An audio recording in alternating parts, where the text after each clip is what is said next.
Delhi blast को लेकर कांग्रेस नेता पवन खेड़ा ने बड़े सवाल उठाए हैं। पवन खेड़ा ने पीएम की अध्यक्षता में तुरंत सर्वदलीय बैठक बुलाने और संसद के सत्र को जल्द बुलाने की मांग की है। साथ ही इस आतंकी हमले के लिए गृह मंत्री को जवाबदेह बताते हुए हमला बोला है।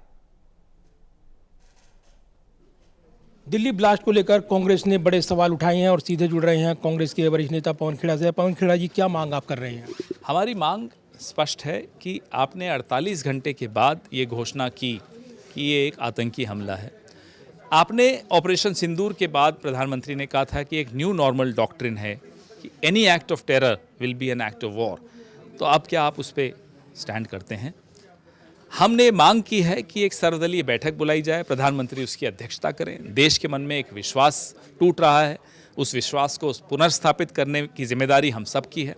हमने एक और मांग की है कि संसद के शीतकालीन सत्र को थोड़ा जल्दी बुलाया जाए ताकि इस पर एक विशेष चर्चा की जा सके। सरकार ने कहा है कि जघन्य आतंकवादी हमला है, ये भी कहा है कि कल्प्रिट जो हैं, जो दोषी हैं, उनको बख्शा नहीं जाएगा, उनको न्याय के कटघरे में लाया जाएगा। नहीं, वो ठीक है, आपने पहले कहा था न्यू नॉर्मल डॉक्ट्रिन, अब आप न्याय के कटघरे की बात कर रहे हैं, तो आप बताइए आपका स्टैंड क्या है?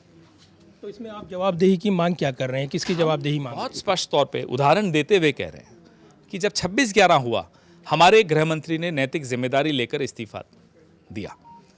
पहलगाम हो चुका, अब लाल किला हो गया, उससे पहले का तो मैं अब आपको लंबी लिस्ट है, किसी दिन वो भी साझा करूंगा। उरी, पठानकोट, अमरनाथ, अनेक ऐसे हमले हुए। पठानकोट का तो हमला ऐसा था कि जहां स्वयं अमित शाह ने आईएसआई को क्लीन चिट भी दी, उनको बुला के निरीक्षण करवाया और फिर उनको क्लीन चिट दे दी। तो ये सब भी इस देश ने देखा है। तो हम बता रहे हैं कि हमारे वक्त क्या करते थे। हमारे वक्त प्रधानमंत्री देश को संबोधित करते थे, प्रेस को से बात करते थे जब भी इस तरह की कोई संकट की घड़ी आती थी। न यहाँ प्रधानमंत्री देश को संबोधित कर रहे हैं, प्रधानमंत्री भूटान को संबोधित करने चले गए। देश भारत है, हमला भारत में हुआ है, संबोधित आप भूटान को कर रहे हैं।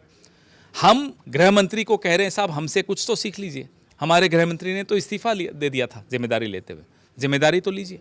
तो जो ये आखिरी सवाल है पवन जी, जिस तरीके से जांच आगे चल रही है ना, ये जांच कर रही है, जांच एजेंसी आज जो निष्कर्ष निकाल रही हैं और जो खबरें आ रही हैं, आप कैसे देखते हैं इसको? क्योंकि बड़ा हमला ये माना जा रहा है और इसमें कई चौंकाने वाली जानकारी अब तक आ रही है। आधिकारिक रूप से हर 2-3 घंटे में, 4 घंटे में, जितने में सरकार उचित समझे, आधिकारिक रूप से सब कुछ जो साझा किया जा सके वो साझा करना चाहिए, ताकि लोगों को अनुमान न लगाना पड़े, ताकि मीडिया में ये अनुमान न लगाना पड़े कि जैसे कि ऑपरेशन सिंदूर में आप लोगों ने लगाया था, इस्लामाबाद कब्जे में आ गया, कराची पर हमला हो गया, लाहौर में अब हम खुद चले गए। ये सब नहीं होना चाहिए। तभी होता है जब आधिकारिक रूप से सरकारें नहीं कुछ साझा करती जानकारी। धन्यवाद बात करने के लिए। और बड़ी मांग रखते हुए यहाँ पर कांग्रेस नेता पवन खेड़ा ने सवाल उठाए हैं। सर्वदलीय बैठक तुरंत बुलाई जाए, प्रधानमंत्री नरेंद्र मोदी की अध्यक्षता में ये मांग की गई है। इसके अलावा शीतकालीन सत्र जो पहले से ही निर्धारित हो गया है उसको जल्द बुलाया जाए, ये मांग भी की गई है। और बड़े सवाल उठाते हुए जवाबदेही के सवाल भी उठाए गए हैं। कैमरामैन विदर्भ के साथ प्रदीप कुमार, टोटल न्यूज़, दिल्ली।